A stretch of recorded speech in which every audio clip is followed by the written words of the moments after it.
Друзья, привет! Говорю с вами как человек с более чем 20-летним опытом в медицине. И за эти годы я увидел, нет ничего более распространенного и в то же время неудобного для разговора, чем тема запоров. Но раз уж вы знаете мой канал, мы тут такие вещи не стесняемся обсуждать, потому что разговоры о здоровье должны быть честными. Сегодня подробно разберем диету номер 3 по Певзнеру. Это официальная медицинская диета, разработанная для улучшения работы кишечника и профилактики хронических запоров. И важно, это не временная диеточка, а комплексный подход к питанию, который реально работает.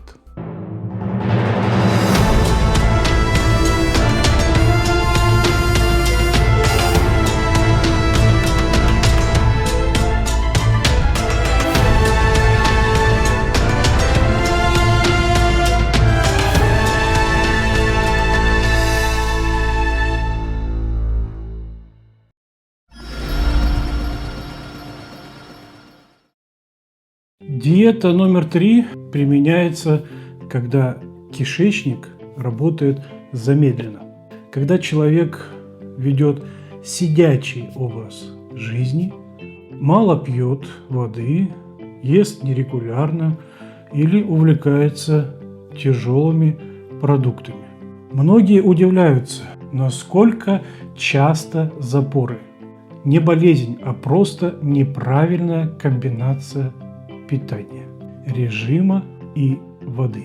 Поэтому цель диеты – мягко стимулировать перистальтику, улучшить прохождение пищи, нормализовать стул и восстановить естественный ритм кишечника. Чтобы понять, почему эта диета работает, нужно вспомнить одну простую вещь. Кишечнику нужно 3 фактора: клетчатка, вода и движение. Если убрать хоть один, все замедлится. Поэтому принципы диеты предельно логичные.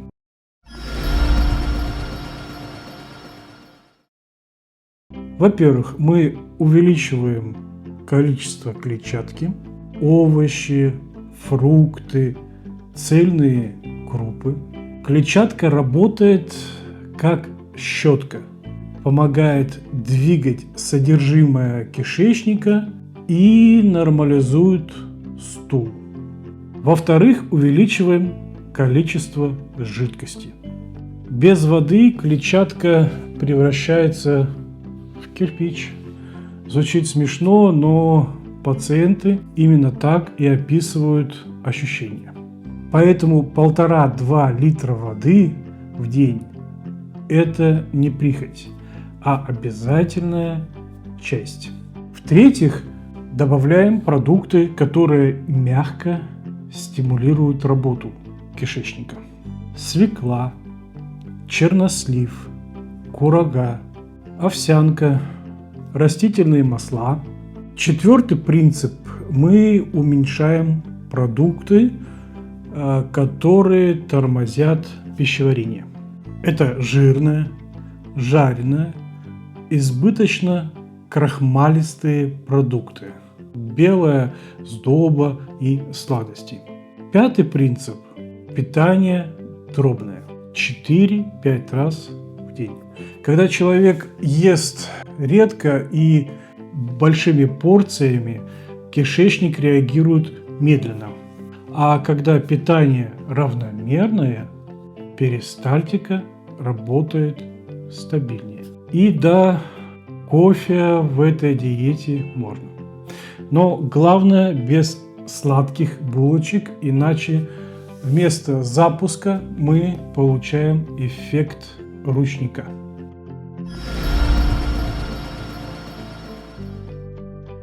Теперь подробнее о том, что можно есть в диете номер 3.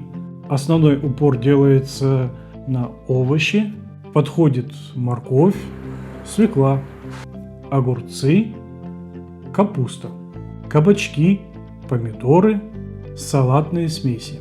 Они содержат большое количество клетчатки и воды. Фрукты тоже играют важную роль. Яблоки, груши, сливы, особенно чернослив, который является мягким, натуральным слабителем.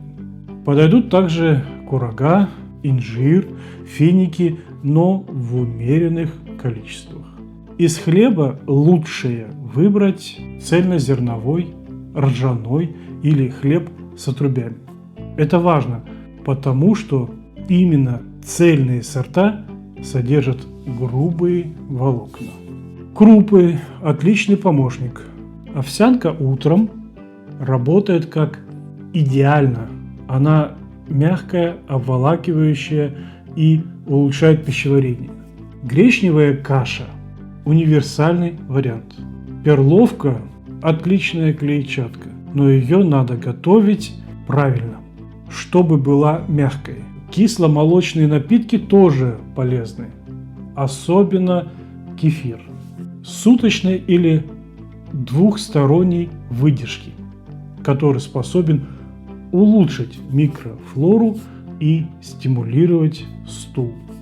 Различные масла – оливковое, льняное, подсолнечное – работают как смазывающий фактор. Особенно отмечу льняное масло. По опыту оно дает мягкий выраженный эффект при регулярном приеме.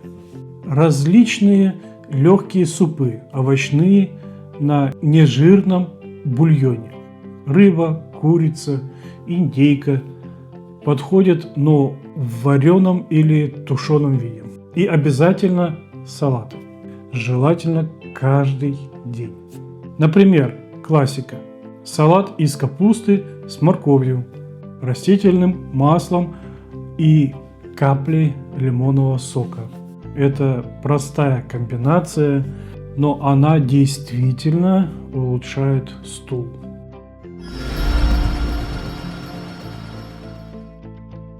Теперь о том, что нельзя.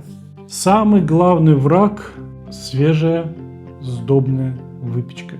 Белые булки, батоны, пирожки, торты – они образуют плотный комок, который плохо двигается по кишечнику. Рисовая каша, особенно белая, тоже скрепляет. Это известный факт. Жирное мясо и колбасы создают тяжесть и замедляют пищеварение.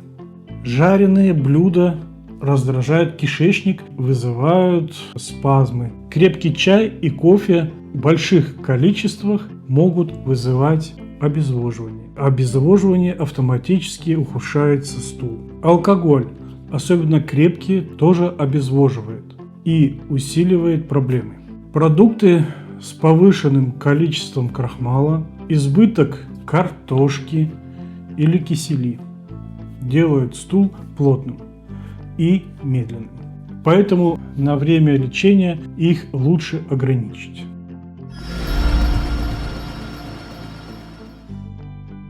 Теперь пример простого меню на день. Завтрак – овсяная каша на воде или молоке, плюс одно яблоко. Перекус – кефир и несколько ягод чернослива. Обед – овощной суп, кусочек нежирной рыбы и салат из капусты. Полдник – груша или банан.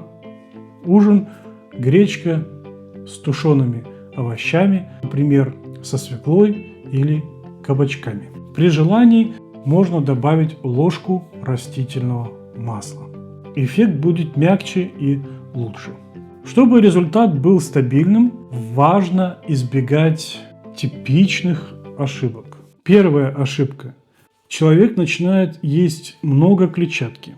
но не увеличивает воду, что приводит к обратному эффекту – вздутию, плотному стулу, дискомфорту. Вторая ошибка – резкое увеличение сырых овощей. Организм может реагировать вздутием, поэтому увеличиваем порции постепенно.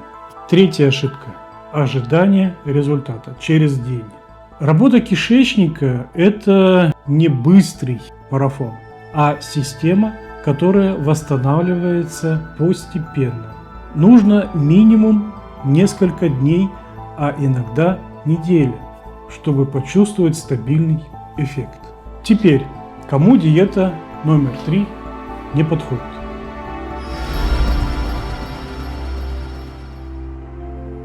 Ее нельзя применять при острых воспалительных заболеваниях кишечника, при язвенном процессе, при резких болях, высокой температуре, выраженной диарее или кровотечениях. Если человек замечает кровь в стуле, ощущает резкую боль или видит ухудшение состояния, это повод обратиться к врачу, а не пытаться корректировать питание самостоятельно.